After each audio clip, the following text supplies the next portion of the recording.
Jesteśmy. Kochani, kochani. Dzisiaj o miłości. Będzie o miłości. Zaschło nam w gardle z tego tematu. Co pijemy? Gorącą wodę. Najlepszy napój na świecie. Drodzy, o miłości dzisiaj będzie. Pani i pan, pan i pani, czasem pani i pani, a czasem pan i pan. Różnie to bywa. Miłość nie zna ograniczeń. A dobrze, ale czy tylko miłość między ludźmi? A na przykład ten pan i ten instrument to też miłość do muzyki. A ta pani coś tu wylewa mu na kolano. O, jakie piękne kierbce. I tutaj ma taki piękny gorset.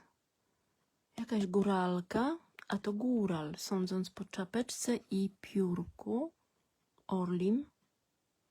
Ma portki z sukna wełnianego, białego i też ma kierbce.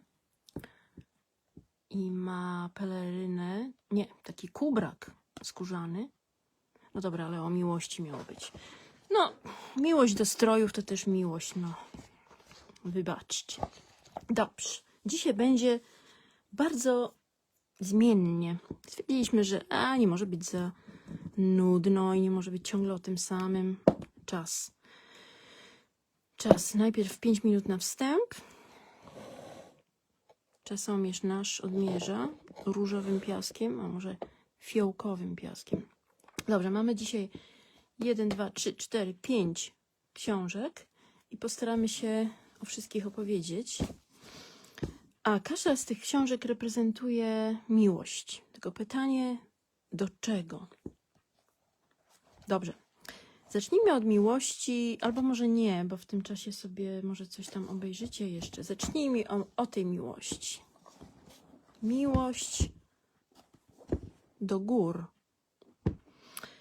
Ponieważ w naszej rodzinie antykwarycznej są osoby z kilku różnych rodzin, a jak jeszcze dołączymy przyjaciół, to już w ogóle jest wiele tych rodzin, ale w tych rodzinach byli zawsze miłośnicy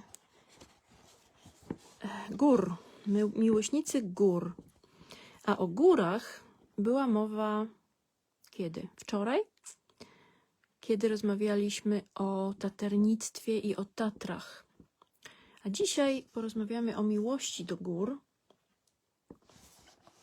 I zaczniemy od tej książki, która jest też w naszych zbiorach, nawet jest z dedykacją autora,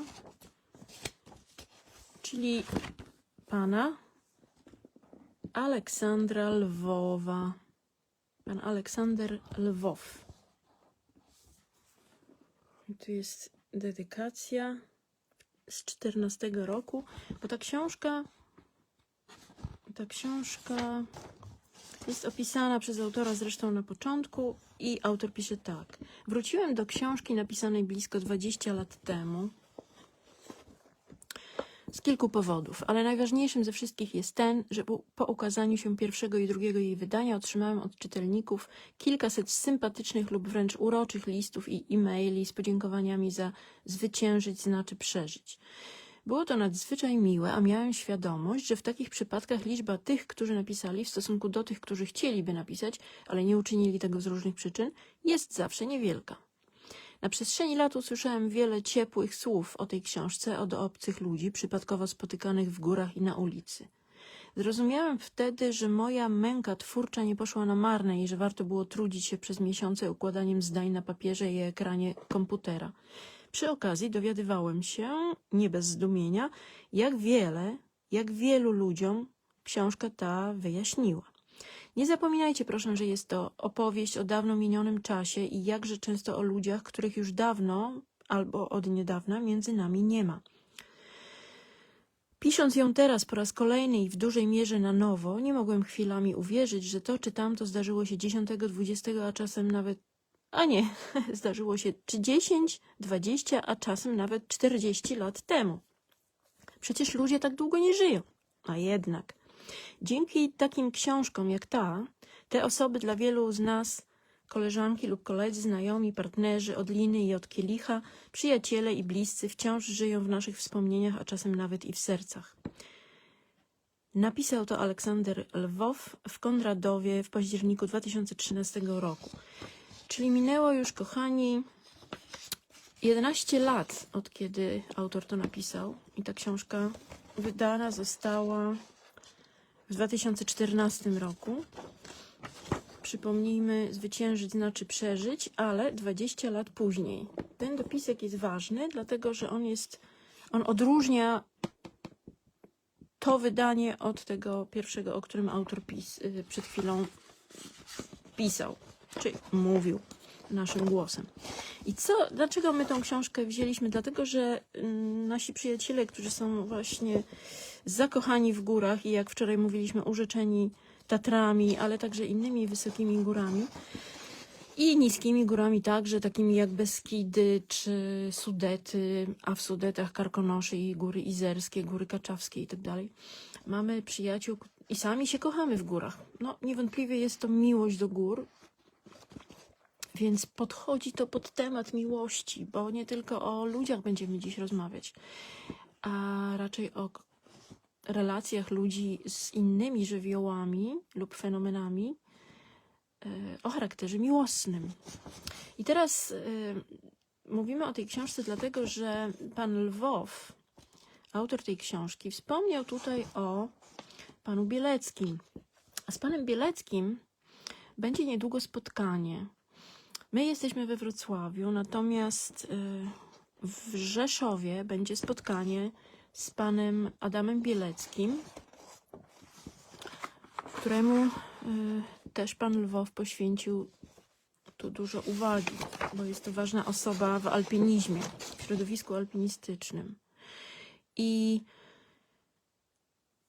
sęk w tym, że nam się tu tak wszystko ładnie skleja, puzzle się układają, że spotkanie to odbędzie się w dniu 5 grudnia, czyli dokładnie w dzień rocznicy urodzin marszałka Józefa Piłsudskiego. A 11 listopada, wkrótce już jutro, mamy przecież rocznicę odzyskania niepodległości, więc to się nam pięknie wiąże. I teraz co pan Aleksander Lwow pisał o Adamie Bieleckim? To tylko troszeczkę poczytamy.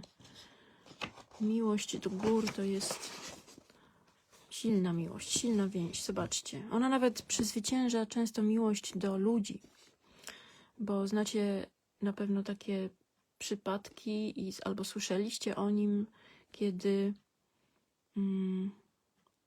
mężowie lub żony, ale częściej mężowie wyruszali w wysokie góry na wspinaczkę, pozostawiając za sobą w domu rodzinę, nawet wielodzietną. I niestety zdarzało się, że nie wracali. I my znamy takie przypadki z Polski. Ale dobrze, żeby nie było zbyt smutno, bo nas ten temat zawsze bardzo smuci i przejmuje. Przeczytajmy parę akapitów. Tragedie roku 2013 postawiły pod wielkim znakiem zapytania całą sportową przyszłość polskiego himalaizmu. Nie tylko zresztą zimowego.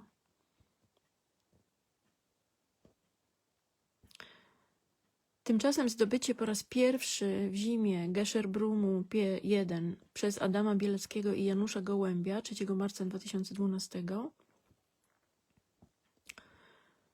oraz pierwsze zimowe wejście na Broad Peak dokonane przez Adama Bieleckiego, Artura Małka, Tomasza Kowalskiego i Macieja Berbekę 6 marca 2013 sprawiły, że spośród wszystkich 14 szczytów korony Himalajów do pokonania w zimie zostały jeszcze tylko K2 i Nanga Parbat. K2 może to opuścimy. Klimat się zmienia, więc kto wie, może w przyszłości będą dłuższe okna pogodowe przy stosunkowo wysokich temperaturach, bez wiatru, ze słońcem i w końcu rzeczywiście uda się wejść. Na K2 tutaj chodzi o K2. Na razie jednak nie bardzo to widzę, a już zupełnie nie potrafię sobie wyobrazić, by mogli tego dokonać Polacy. Jeden Adam Bielecki do tego nie wystarczy. Pamiętam Adasia doskonale z czasów pierwszych organizowanych przeze mnie spotkań czytelników i miłośników gór i alpinizmu w pierwszej połowie lat 90. Był niewysokim, długowłosym chłopczykiem. W ciągu kilkunastu lat chodzenia w góry, zdobywając Makalu, G1, K2 i Broad Peak, udowodnił, że jest wyjątkowo dobrze predestynowany do zdobywania szczytów najwyższych i najtrudniejszych, także w zimie. Gdyby szukać odniesienia w środowisku spinaczkowym, kiedyś mieliśmy taki talent we wspinaczce skalnej. Mam tu na myśli Zbigniewa Małolata Czyżewskiego. Ale on akurat przez narkotyki źle skończył. Adam Bielecki jest swego rodzaju diamentem w polskim himalaizmie i jedyne, czego można mu życzyć i o co się modlić, gdyby ktoś umiał i chciał, to żeby przeżył. Słowem, by gdzieś kiedyś nie przeholował. A góry dały mu już kilka wyraźnych znaków. I na Makalu, i na Broad Peaku, ale także i w Alpach, gdzie stracił partnera wspinaczkowego. Przykład Adama na Broad Peaku zimą pokazuje, że był tam najsilniejszym spinaczem, który naprawdę mógł iść na ten wierzchołek. Poszedł, wszedł i wrócił w tempie, w jakim wszyscy powinni byli się tam poruszać. Pozostali okazali się jednak o wiele słabsi. Artur Małek schodził o kilka godzin wolniej niż Bielecki, a pozostali dwaj uczestnicy mieli najwyraźniej jeszcze mniejsze akumulatory, które wyczerpały się już na szczycie i dlatego zginęli.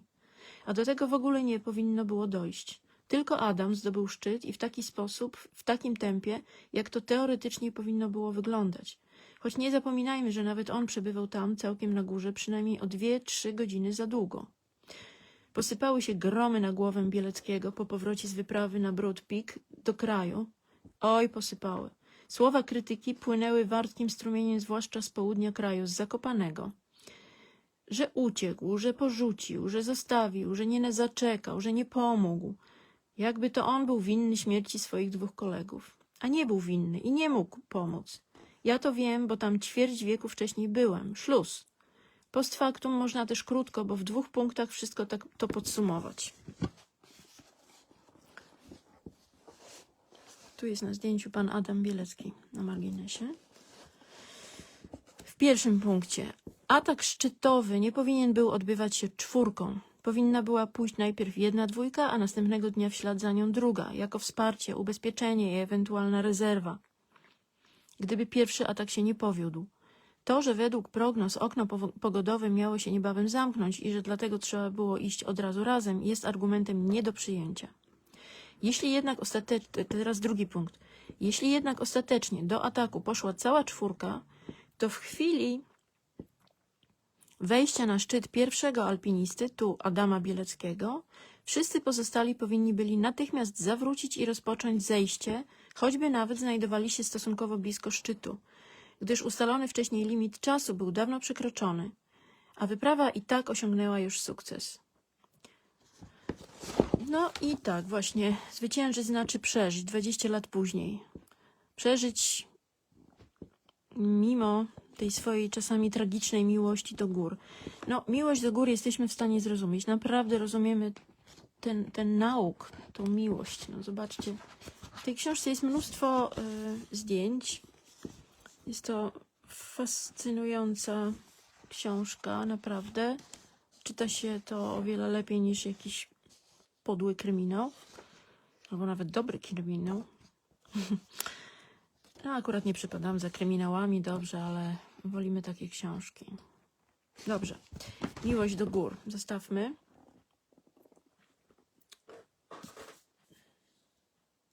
Aha, dla przypomnienia, a może wkleimy po prostu link do tego spotkania w Rzeszowie 5 grudnia. Prelekcja pana Bieleckiego w Rzeszowie.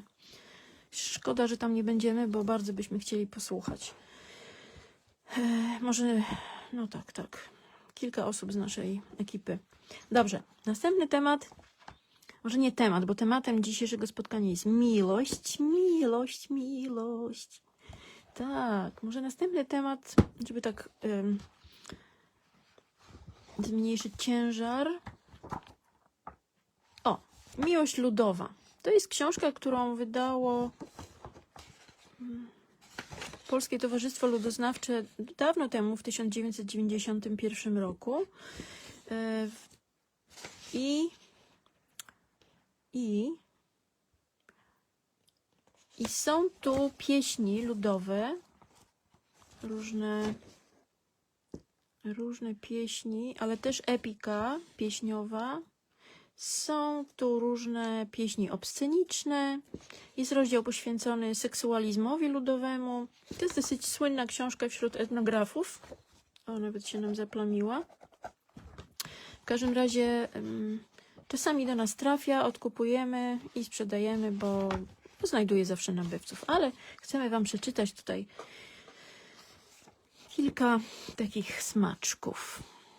Tylko niektóre, w zasadzie większość tych pieśni jest napisana oczywiście gwarą jakąś, bo tu nie tylko chodzi o górali, którzy są na okładce, ale również na przykład z Mazowsza, więc no, wybaczcie, jeśli polegniemy tutaj na gwarze, na brzmieniu. Ale tak może tytułem wstępu, to wiele z tych pieśni, które tutaj są wydrukowane, dla osoby niewtajemniczonej w ogóle nie brzmią jak pieśni miłosne, a tym bardziej pieśni obsceniczne albo seksualne. Dlatego, że w kulturze ludowej twórcy tych pieśni albo wykonawcy tych pieśni, bo czasami nie wiadomo kiedy powstały, posługiwali się pewnego rodzaju kodami słownymi i śpiewając o niektórych nawet przedmiotach albo zjawiskach przyrody, mieli na myśli po prostu miłość cielesną, seks, kontakt fizyczny, jak zwał, tak zwał. W każdym razie zabawne jest, kiedy na konkursach muzyki ludowej wychodzą małe dziewczynki i śpiewają właśnie takie pieśni, gdzie jest mowa o wianuszku, który bym ci dała, alem, że się bała i tak dalej. Wianuszek jest symbolem macicy bardzo często, łona, nawiązuje bezpośrednio do aktu seksualnego. Więc dorośli, kochani, szczególnie w klubach gdzieś osiedlowych, czy wiejskich, czy domach kultury, uważajcie, bo czasami można się zapędzić. Ale z drugiej strony, skoro nikt nic nie wie, to nikt nikomu krzywdy nie robi. W każdym razie dobrze jest mieć świadomość tego. Ożeniłem się na poły z płaczem, nie mam położyć główeczki na czem. Insze dziewczyny mają pierzynę, a ja ze swoją na grochowiny. Dostałem za nią posag niemały, starego kożucha, 4 kawały. Dostałem za nią stare kobylisko, wyprowadziłem ją sobie na wieżysko. No, pewnie was tutaj interesuje, droga młodzieży. Rozdział 5. Seksualizm ludowy w świetle pieśni obscenicznej. Rozdział 4 brzmi też ciekawie. Miłość małżeńska w liryce i epice pieśniowej. Rozdział 3. Wzory miłości w liryce. Rozdział 2. Wzory miłości w epice pieśniowej. Rozdział 1. Miłość ludowa w opinii badaczy, wiedza i stereotypy. No to co? Ktoś się odważy napisać, który rozdział mamy czytać? Napiszcie w komentarzu, bo czasem zerkamy, ale nie możemy pisać. Seksualizm, miłość małżeńska, wzory miłości. No, który rozdział? To sami wybierzemy. Dobrze. Wesele krakowskie. Aha, to gdzie to jest? Patrzymy. Dobrze, no niech będzie ten seksualizm 147. Seksualizm ludowy w świetle pieśni obscenicznej.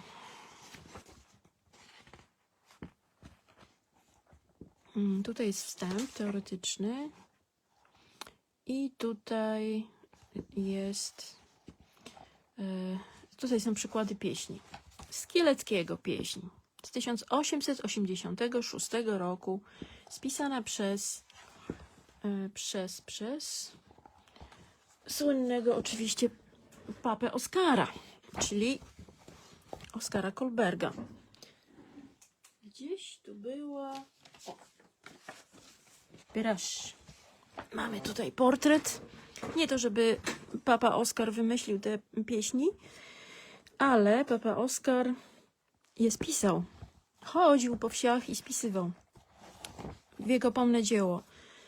Seria ma tytuł Dzieła wszystkie Oskara Kolberga i tomy tej serii można przeczytać w bibliotece Polskiego Towarzystwa Ludoznawczego, które właśnie wydało tą książkę. Dobrze.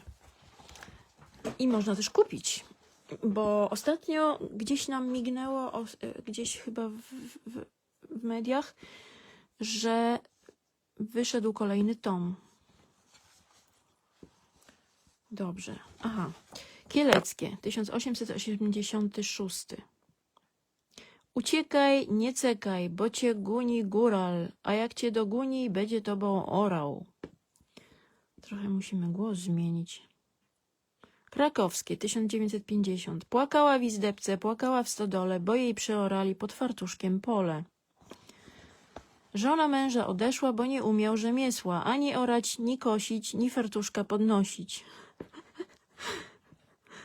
Małopolska, 1754.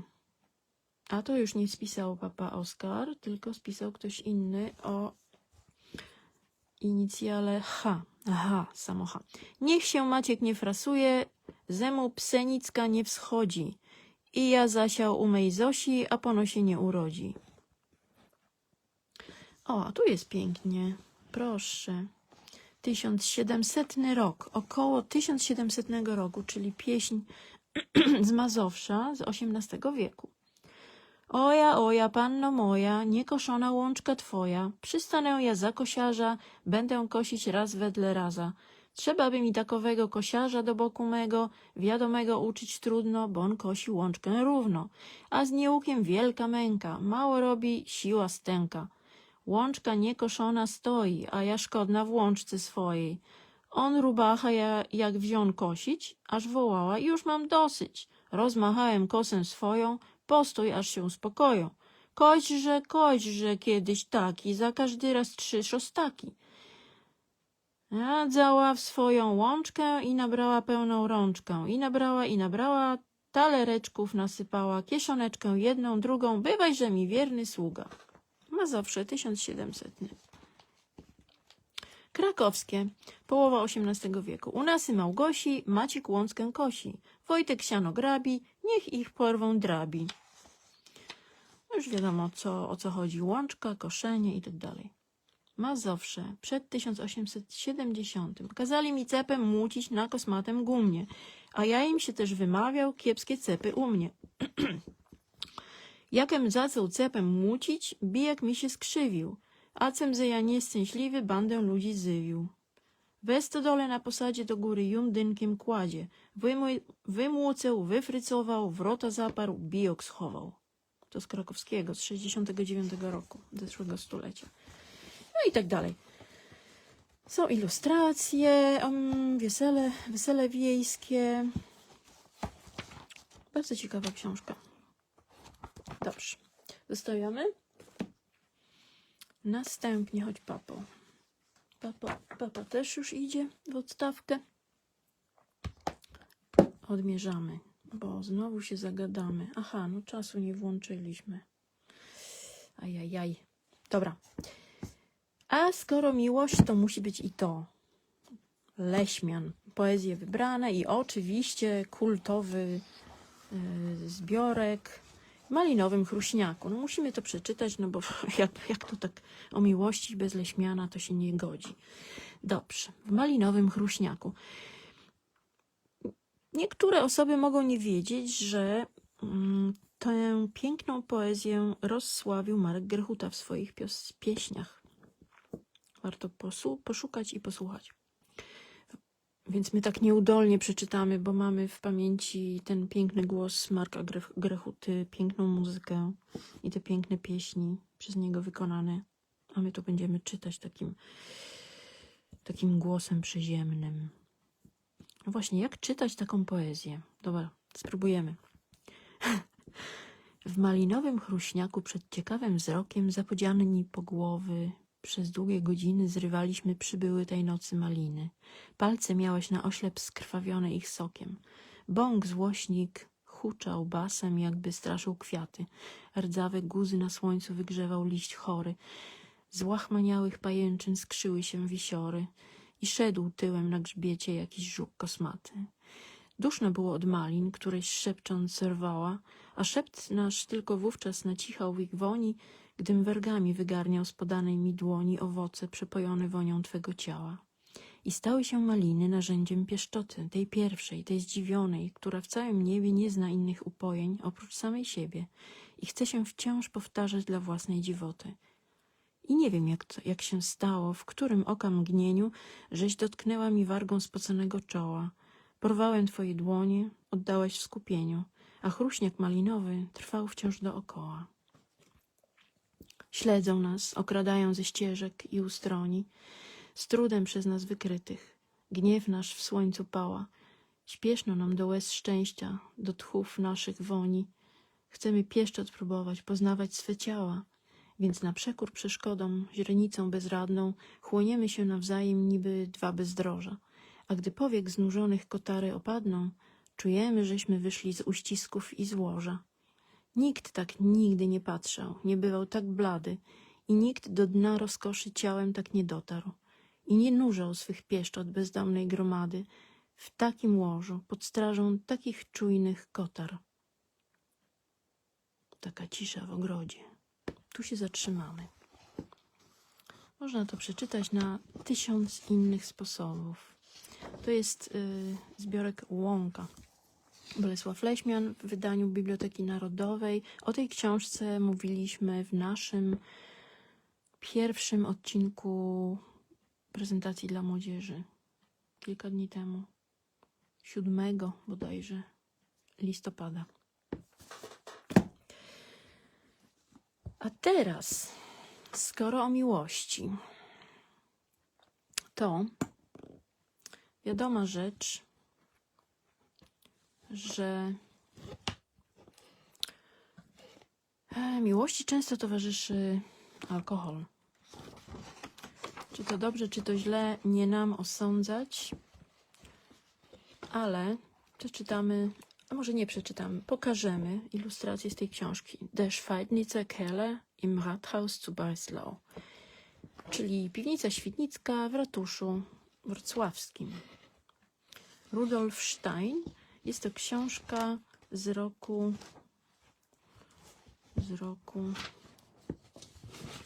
są tu jakieś didaskalia, notatki właściciela. Książka z roku, nie można tego znaleźć.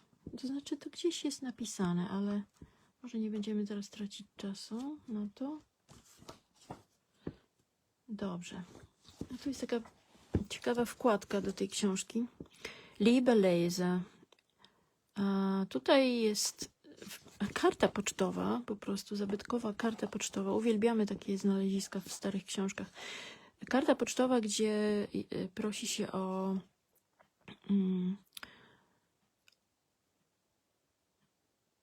różne rzeczy. O, tutaj jest dłuższy tekst. Dobrze, nie będziemy teraz temu poświęcać czasu, ale jest to ciekawe i warto tego nie wyrzucać. Takie druki ulotne czasami nabierają wartości. Oczywiście zależy, jakie to są druki, ale no ten akurat jest bardzo cenny, jest w doskonałym stanie. Znaczy dla nas jest bardzo cenny, może dla kogoś nie. Dobrze. Piwnica Świdnicka. Wreszcie otwarta. Po tylu latach, szanowni państwo, szanowna młodzieży. Dlaczego o piwnicy świdnickiej? Dlatego, że piwnica świdnicka to było kiedyś miejsce bywania studentów, po prostu, młodzieży. I z opowieści jakichś pamiętamy, że młodzież, że studenci, żacy wrocławscy przychodzili do piwnicy świdnickiej i tam byli dokarmiani i pojeni, bo oczywiście nigdy nie mieli pieniędzy, przynajmniej tak twierdzili, i byli pojeni piwem oraz dokarmiani preclami, ewentualnie kiełbasą, ale przede wszystkim preclami i piwem. We Wrocławiu po długim czasie wreszcie się otworzyła ta piwnica świdnicka.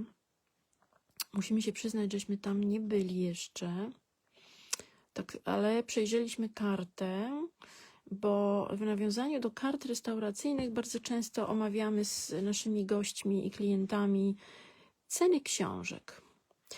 Otóż jeśli jakaś na przykład książka kosztuje 30 zł i ktoś mówi, że jest kosztowna, droga i za droga, to my mówimy wtedy, no jak to? No to jest cena jednego piwa w centrum rynku. Ano. I tak mówimy, no teraz się pewnie nie jedna osoba oburzy, ale mówimy tak, no tak, książkę ma pani, pan na całe życie. Ona nie wyparuje, ona leży i czeka na ukochanie, na przytulenie, a piwo wypijesz, przetrawisz i wysiusiasz. I zapomnisz. A może i nie, no dobrze, ale mówiąc o tym, czy książka za 30 zł to jest droga, mając piwo za 30 zł w centrum rynku, w jakichś tam restauracjach, no to warto się zastanowić. Dobrze. Co jest ciekawe w tej książce, to jest to, że wstęp, przedmowę do niej napisał słynny skądinąd Rudolf Stein. Nie mylić ze Steinerem. Des Schweidnitzer Kellers Rum. Dobrze, i tu są ilustracje, jak to sobie grajkowie tutaj poczyniają. Rzeźba nad piwnicą świdnicką, nad wejściem z 1483 roku. A tu, patrzcie, akt założycielski z 1273 roku za Henryka IV. Piękne.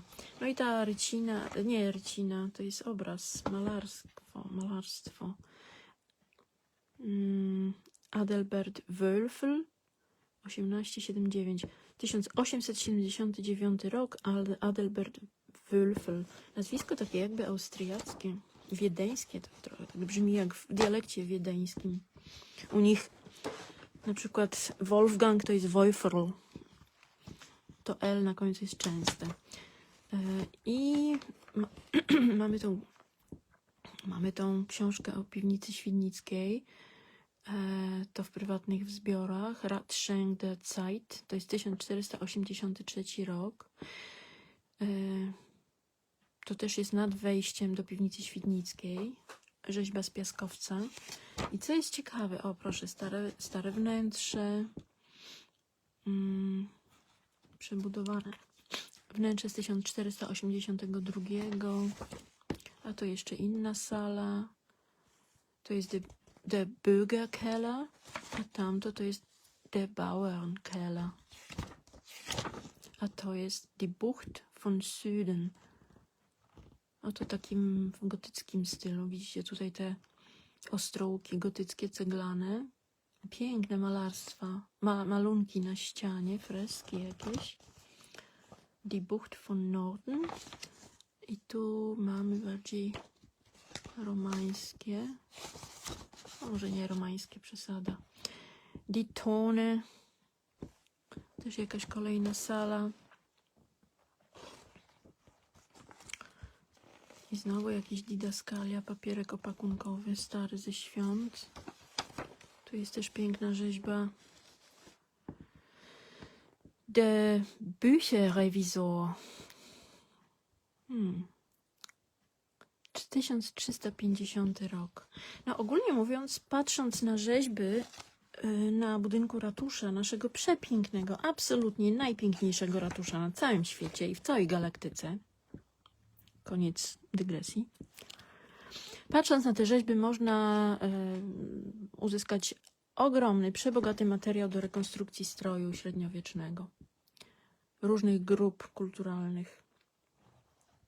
Co ja gadam? Różnych grup społecznych. Aus der Tone. Tu mamy jeszcze... O, tu jest... Ach, to jest taka ilustracja nawiązująca do wojny piwnej w 1380 roku. To sławne wydarzenie. Bierkrieges. O, tu jeszcze następna ilustracja z tej wojny. Jeden jegomość leży na wózku, albo go wywożą, bo jest pewnie pijany. A tu dziążka z miotłą Pewnie na swego męża tutaj. A tutaj impreza trwa w najlepsze. A zobaczcie, jakie piękne pludry mają. Ej! A tu. Jakie piękne spodium. Wspaniałe są takie ilustracje. Znaczy, rzeźby też. Tutaj mamy z kolei mnichów. No właśnie, miłość do Boga. Kolejny rodzaj miłości. Odmiana miłości, rodzaj. No, można różnie to zwać.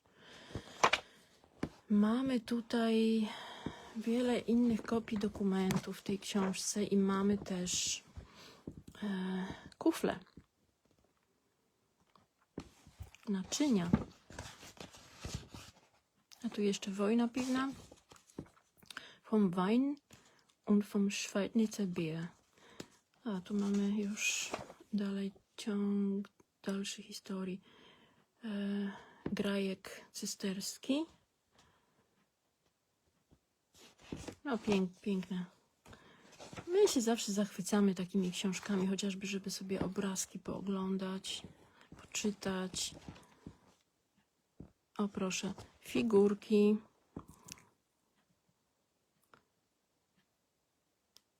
(1450 rok). Tu jest jakiś zakonnik i jakiś człowiek z ludu. Dobrze. Co mamy jeszcze tutaj?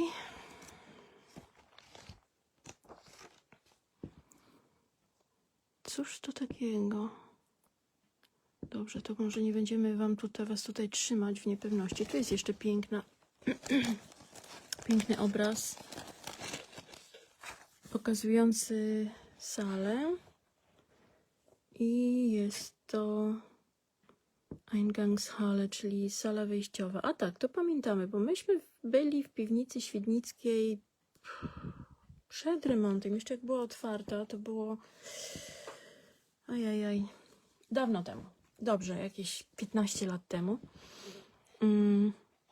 A byliśmy z okazji tej, że syn ukończył gimnazjum. Ponieważ dawniej była tradycja, że na zakończenie szkół różnych chodziło się do piwnicy świdnickiej na uroczystą kolację, no to my też poszliśmy. A potem piwnicę zamknięto i dopiero otwarto teraz, niedawno, no chyba w zeszłym roku czy 2 lata temu, ale jeszcze tam nie byliśmy. Może trzeba na to nadrobić, ale właśnie, chyba za te 200 to kupimy sobie książki, a nie piwo lub jakieś jedzonko. To są takie słynne rzeźby. Wraca jegomość pijany z jakiejś biby.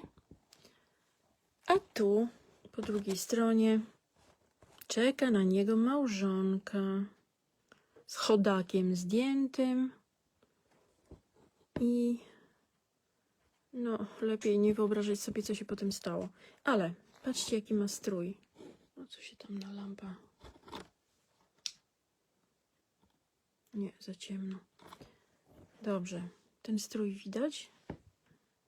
Kieca piękna i taka chusta tutaj zawinięta i te zawiki na głowie, no coś wspaniałego. Żadnego poliestru, ani poliamidu, ani nic innego. Tu mamy kolejną salę. Die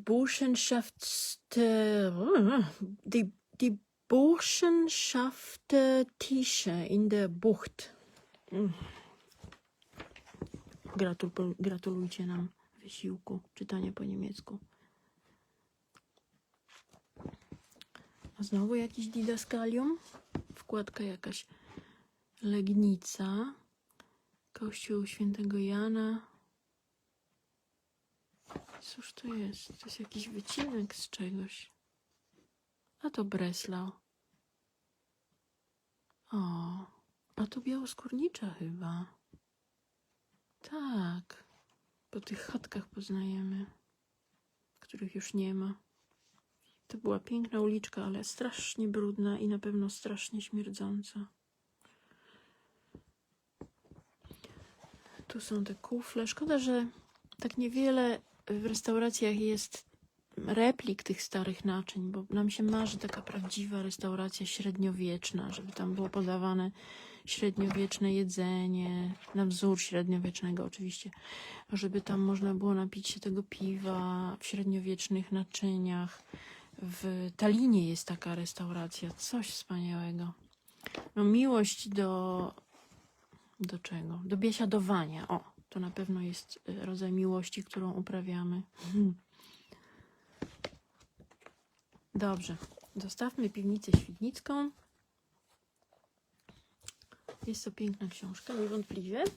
I na koniec turystyczne szlaki wodne Polski. Kompletnie zmiana tematu, ale jest to świetna książka. Świetna.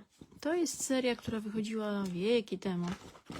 No dobrze, dekady temu. 60 rok wydana. Wydawnictwo Sport i Turystyka, Warszawa. Bronisław Jastrzębski napisał. Napisał. Turystyczne szlaki wodne Polski.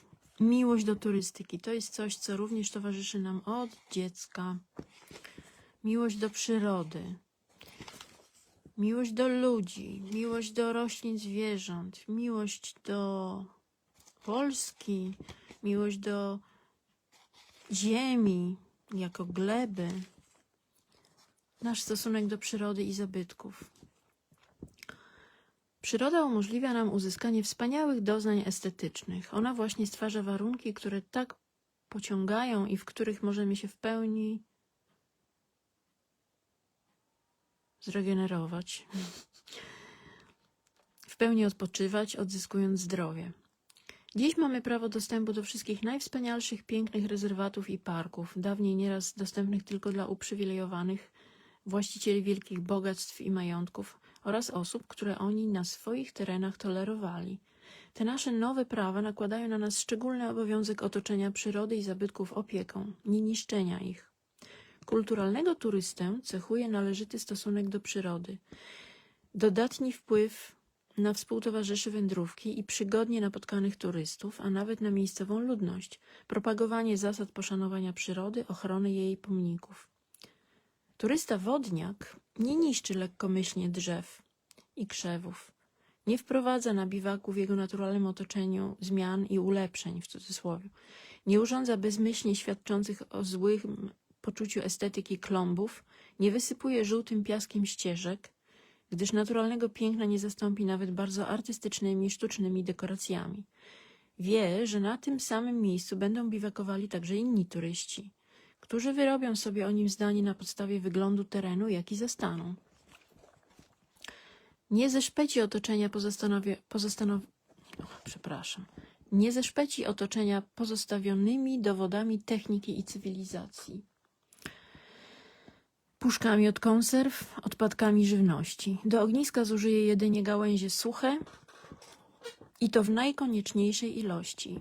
Małe ognisko może bardziej przyczynić się do wytworzenia dobrego nastroju niż bezmyślne palenie olbrzymich konarów i całych drzewek, choćby ich w pobliżu leżały bezużytecznie całe sterty.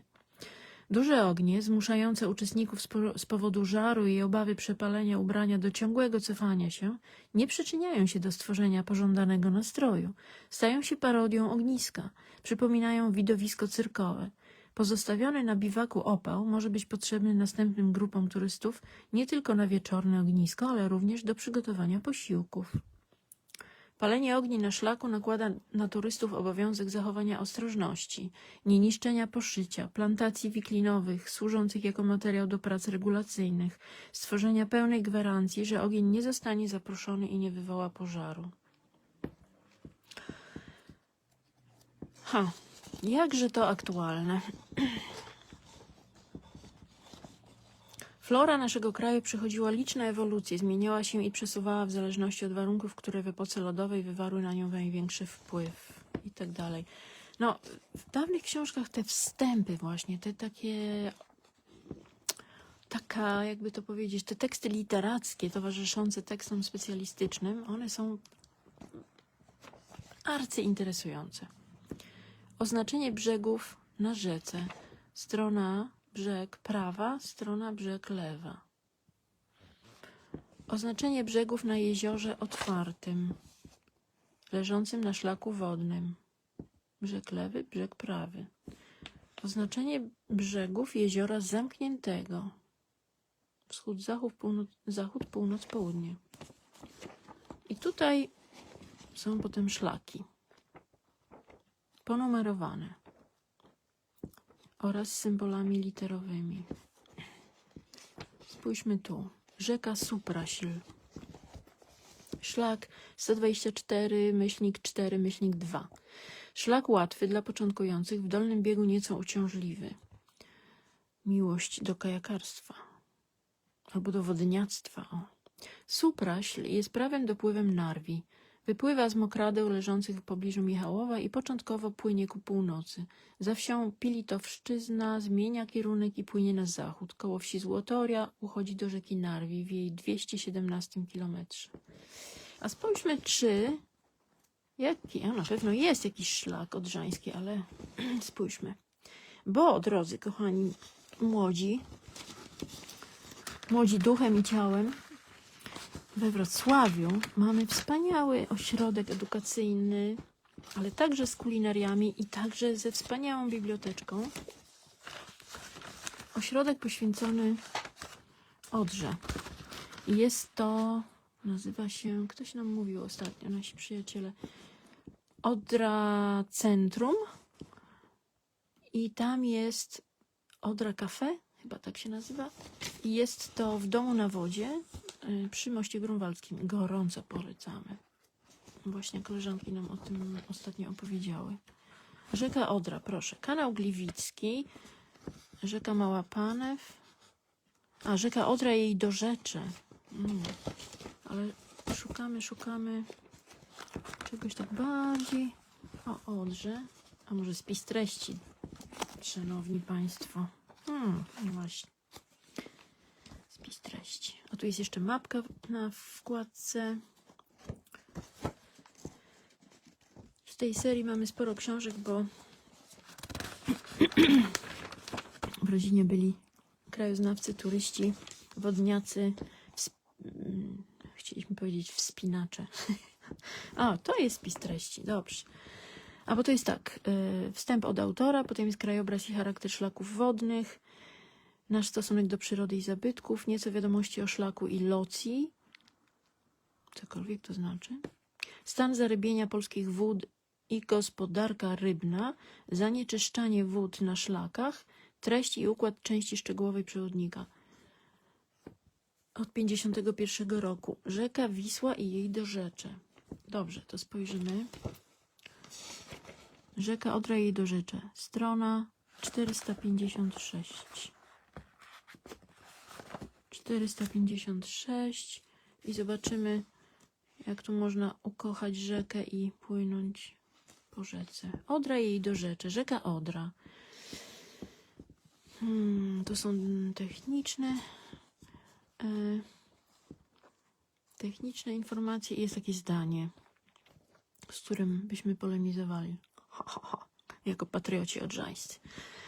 Aczkolwiek pod względem urody Odra ustępuje najpiękniejszym rzekom polskim, to jednak posiada liczne wartości zachęcające do poznania jej przed innymi naszymi szlakami. Proszę pana, o czym mowa, panie Bronku, bez przesady. Odra jest najpiękniejsza, przecież wiadomo. No, można powiedzieć, zależy gdzie. Od najdawniejszych czasów Odra była głównym szlakiem komunikacyjnym mieszkającej nad jej brzegami ludności, ludów o kulturze łużyckiej, przodków plemion słowiańskich. O, to jest bardzo ciekawa wzmianka, bośmy bodajże przedwczoraj rozmawiali o Słowianach i robiliśmy przegląd literatury słowianofilskiej, powiedzmy tak, czy slawistycznej. A tutaj książka wydana w 60 roku, dobrze pamiętamy? Tak, w 60 roku, a nie ma tak mocnej tej propagandy, że kultura łużycka to byli prasłowianie. Tu jest napisane przodkowie plemion słowiańskich, co nie jest do końca jednoznaczne z prasłowianami. Ale dobrze, to taka dygresja. Stanowiła ona później linię obronną młodego państwa polskiego przed krwawymi, rabunkowymi inwazjami. Niemców, systematycznie realizujących politykę parcia na wschód. A no tak, jednak jest propaganda.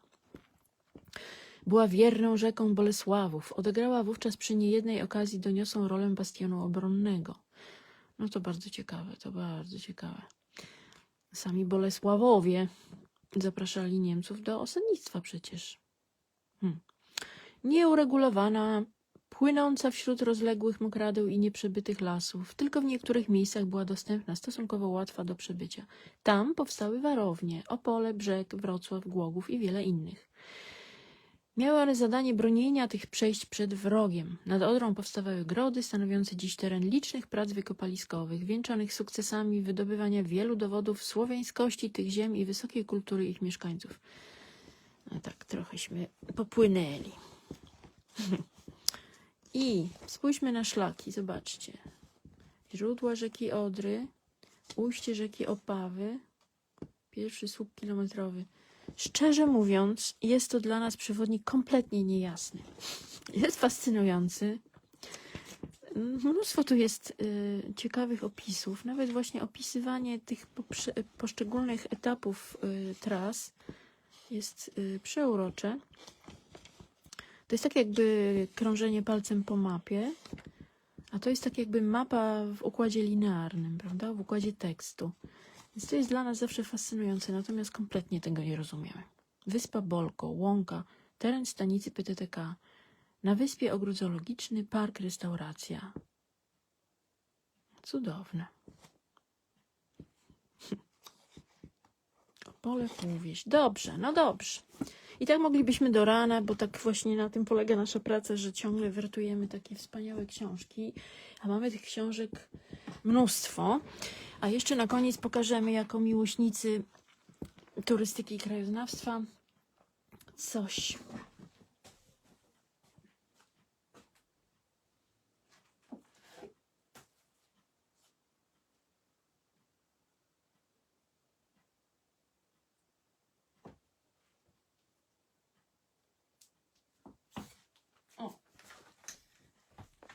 Pokażemy dla porównania te przewodniki wydawnictwa Marco Polo. Tego. O, ależ to efektownie nam wyszło. Nie, to w drugą stronę. Dobra, zrobimy tak. O, patrzcie, patrzcie, uwaga. Uwaga.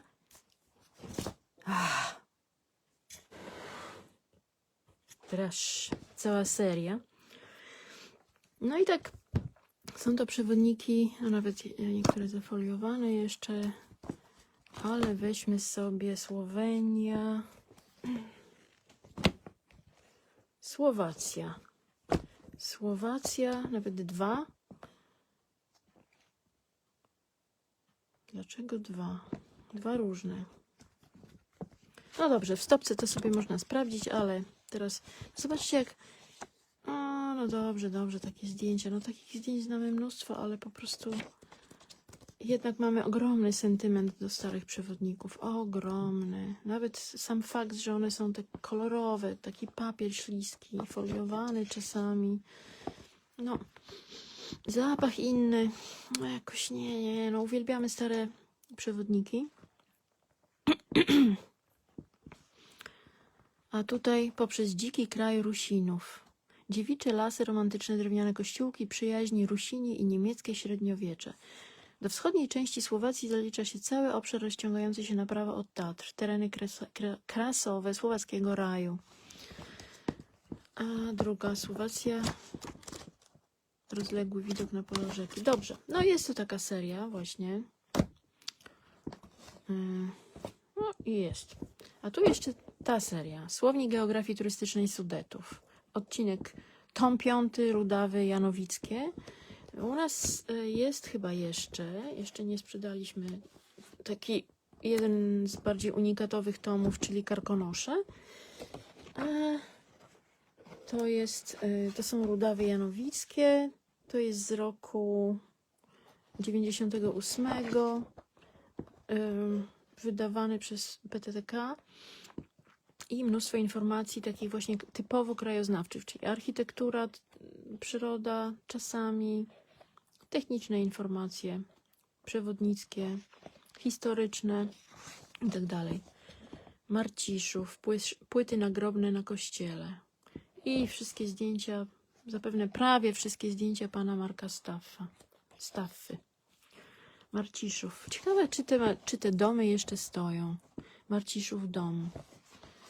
To były czasy, kiedy jeszcze adresy pisano, ale bez imion i nazwisk, także chyba dzisiaj też można by napisać. No ale jakby ktoś się kręcił tam, to może by i dostał łopatą w głowę. O, miedzianka na tle rudaw i karkonoszy. O, miedzianka, no właśnie, słynna miedzianka, którą przecież opisał Philip Springer. Tu jest stare zdjęcie, reprodukcja, miedzianka, uliczka i takie widoczki karkonoskie, jak to znamy, prawda? I domy przysłupowe, no chociażby dla samych zdjęć dobrze jest mieć taką książkę. Niektóre te domy już nie istnieją. Dobrze. Pewnie niektórzy młodzi spodziewali się dzisiaj mówienia więcej o miłości międzyludzkiej.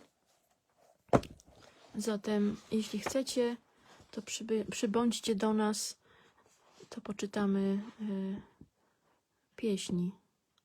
Oj, przy studziennym zdroju, daj jeleń wodę pije, pamiętaj, że Jasieńku, że dla ciebie żyję. Oj, że dla ciebie żyję, dla ciebie wzdychała, oj, chociaż matka kijem, po grzbiecie machała.